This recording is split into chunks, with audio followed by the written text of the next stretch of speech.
Relevant Enquiries. Athato Brahma Janasa. Delhi, Wednesday 20th April, 1960. Series 20, edited and founded under direct order of His Divine Grace Sri Srimad Bhakti Siddhanta Saraswati Goswami Prabhupada by Goswami Abcharan Bhaktivedanta. A small child walking with his father goes on inquiring constantly. He asks his father so many odd things, and the father has to satisfy him with proper answers. When I was a young father in my householder life, I was overflooded with hundreds of questions from the then second son, who was my constant companion. One day it so happened that a bridegroom party was passing our tramcar, and the 4-year-old boy, as usual, inquired what was the big procession. He was given all the possible answers to his 1001 question regarding the marriage party, and at last the question came from him whether his own father was married. This queer question gave rise to loud laughter from all the elderly gentlemen present there, but the boy was astounded as to why we were laughing. Anyway, the boy was somehow satisfied by the married father. And the lesson from this incident is that a human being, as he is a rational animal, is born to make inquiries and questions. The greater the number of questions, the greater is the advancement of knowledge and science. The whole material civilization is based on this originally volume of questions by the man asking from the elderly persons. The elderly persons give away the proper answers to the questions of the youngsters, and thus the progress of civilization is made one step after another. And the highest intelligent man makes enquiries in what is next after death. Less intelligent persons make less enquiries, but in the case of higher intelligence the questioners are still higher and lower. Maharaja Parikshit, the great emperor of the whole world, was accidentally cursed by a Brahmin to meet death within 7 days, and that being bitten by a serpent. The cursing Brahmin was a boy only, and yet he was so powerful, but still, without knowing the importance of the great king, the boy foolishly cursed him to meet death within 7 days. The incident was later on lamented by the boy's father, whom the king had offended. When the king was informed of the unfortunate occurrence, he at once left his palatial home and went to the bank of the Ganges near his capital for being prepared for the impending death. And because he was a great king, almost all the sages and learned scholars assembled there where the king was fasting prior to leaving his mortal body. At last Sukdev Goswami, the youngest contemporary saint, also arrived on the spot, and he was unanimously accepted for the chair of the meeting, even though his great father was also present in that meeting. The king respectfully offered him relevant questions in the matter of his passing away from the mortal world, which was to take place on the 7th day thenceforward. The great king, as the worthy descendant of the devotee Pandavas, made the following relevant enquiries from the great sage Sukdeva. He asked, "My dear sir, you are the greatest of the great transcendentalists, and therefore I beg to ask you submissively about my duties at this moment. I am just on the verge of my death, and as such, what should be done by me at this critical hour? Please let me know, my lord. Also, what shall I worship, or whom shall I remember now? A great sage like you does not stay at the house of a householder more than necessity, and it is my good fortune that you have kindly come here at the time of my death. Please therefore give me your direction at this critical hour and oblige." The great sage, thus being pleasingly asked by the king, answered his questions authoritatively, as he was not only a great transcendental scholar, also he was well equipped with the qualities of God, as he was the worthy son of Vajrayana or Vyasdeva. He said, "My dear king, your enquiry is very much relevant, and it is also beneficial for all the people all the time. It is relevant because such enquiries are the topmost of all other enquiries on account of being confirmed by the teaching of the Vedanta Darshan. It is Atmabhat Samta, i.e., those who are liberated soul with full knowledge of spiritual identity, do put forward such relevant enquiries in order to elucidate further informations in the matter of transcendence." Srimad Bhagavatam is the natural commentation of the great Vedanta or Srirak Sutra, compiled by Srila Vyasadeva.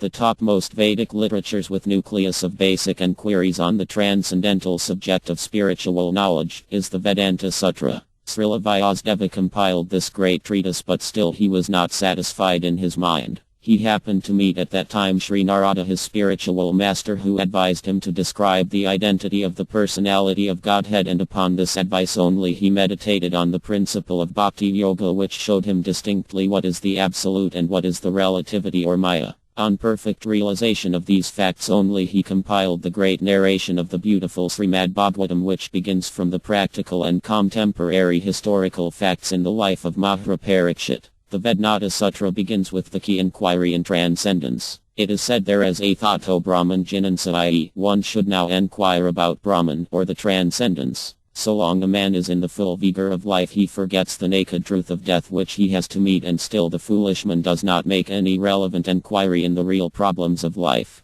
Everyone thinks he will never die, although he sees in every second the evidences of death before his eyes. Animality and humanity is distinguished here. An animal like a goat does not understand about his imminent death, although just before it another brother goat is being slaughtered. It will stand peacefully just before it being lured by a bunch of green grass offered to it for awaiting the next chance of being slaughtered at the same place. The animal has no sense of this impending death. But a human being, if he sees that his fellow brother is being killed by an enemy, either he fights to save his brother or he quits the place, if possible, to save his own life. That is the difference between a man and a goat. An intelligent man knows that death is born along with his own birth. He knows that he is dying every second and the final touch will be given as soon as his term of life is finished. He therefore prepares himself for the next life or liberation from the diseases of repeated birth and death. Foolish man does not know that this human form of life is obtained after a series of birth and death in the past by the law of nature. He does not know that a living entity is an eternal being and he has no birth and death.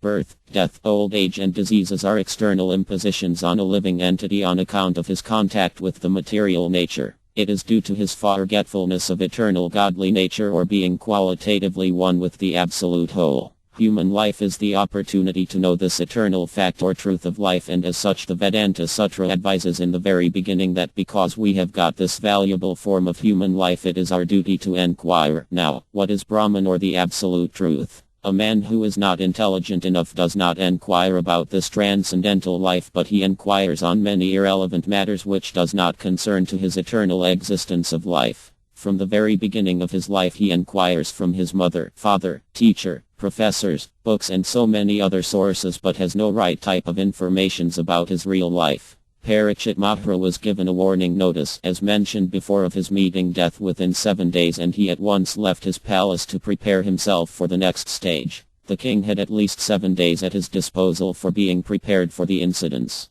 But so far we are concerned, we know at least death is as sure as anything, but we have no information of the fixed date. I do not know whether I am going to meet death in the next moment. Even a great man like Mahatma Gandhi could not calculate that he was going to meet with death in the next 5 minutes. Neither his great associates also could guess about his impending death, and still all these gentlemen of repute posed to hold themselves as the great leaders of the people. This ignorance of death and life distinguishes an animal from a man. A man in the real sense of the term inquires about himself or what he is, wherefore he has come into this life and where he is going after death. Why he is put under the troubles of threefold miseries although he does not want them. He goes on enquiring so many things on his life beginning from his childhood, but he never inquires about the real fact of life. This is animalism. There is no difference between a man and an animal so far the 4 principles of animal life is concerned. A living being exists by eating, sleeping, fearing and mating. Except the human being, no other life is meant for relevant enquiries in the fact of eternal life or about the transcendence.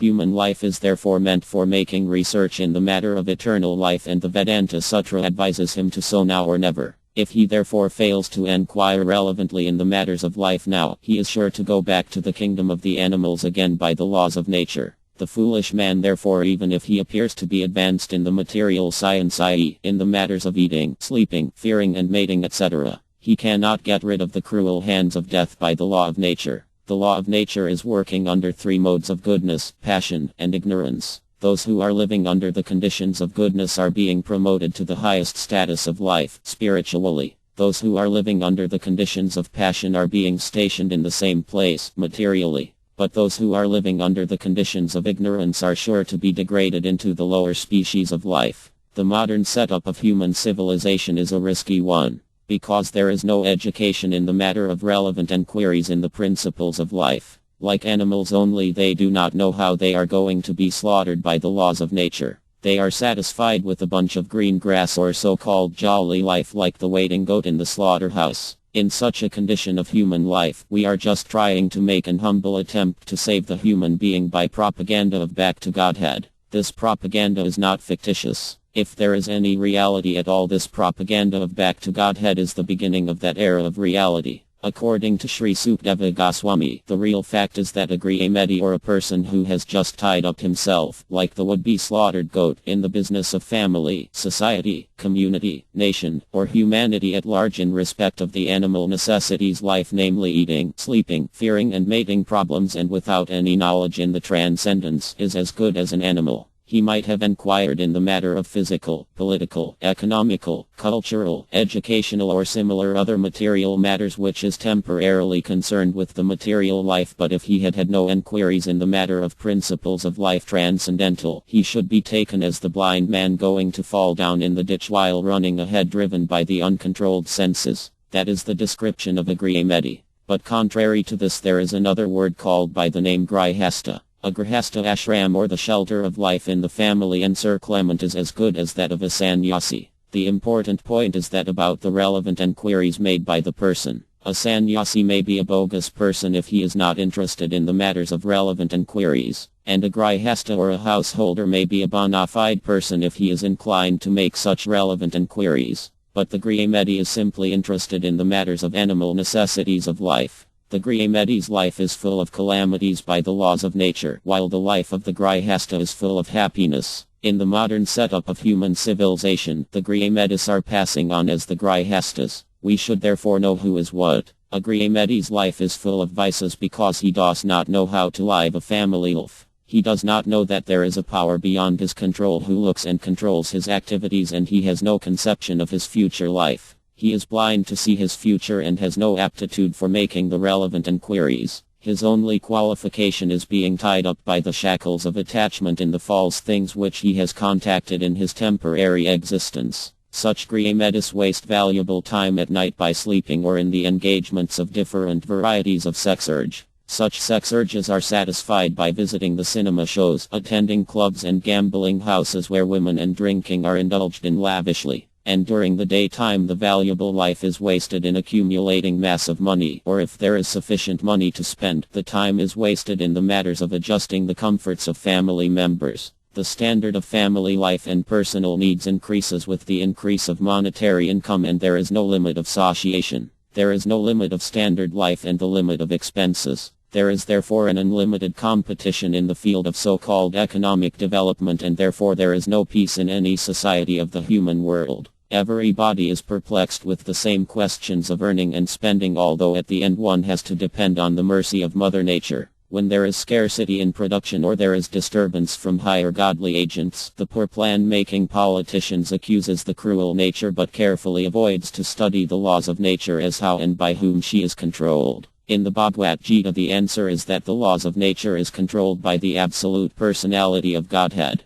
God is alone the controller of nature and the natural laws. Sometimes they pick up a fragment of the law of nature but never care to know the maker of these laws. Most of them do not believe in the existence of an absolute person like God who controls the laws of nature, and they simply stick to the principles of interaction of different elements without any reference to the direction which makes such interaction possible at all. They have no relevant questions or answers in this regard. But the Vedanta Sutra answers the question of Brahman in the next sutra, asserting that the Supreme Brahman is he, from whom everything is generated, and he is a person in the last issue. Foolish Grihemeti does not only know the temporary nature of a particular type of body obtained by him, but also he does not see the actual position of things which are happening before him in the daily affairs of his life. He sees before him that his father dies, his mother dies, or a relative or neighbor dies, and yet he does not make the relevant enquiries whether the existing members will go or they will not die at all. Sometimes he thinks and knows that all members will die today or the day after, and so also he will die.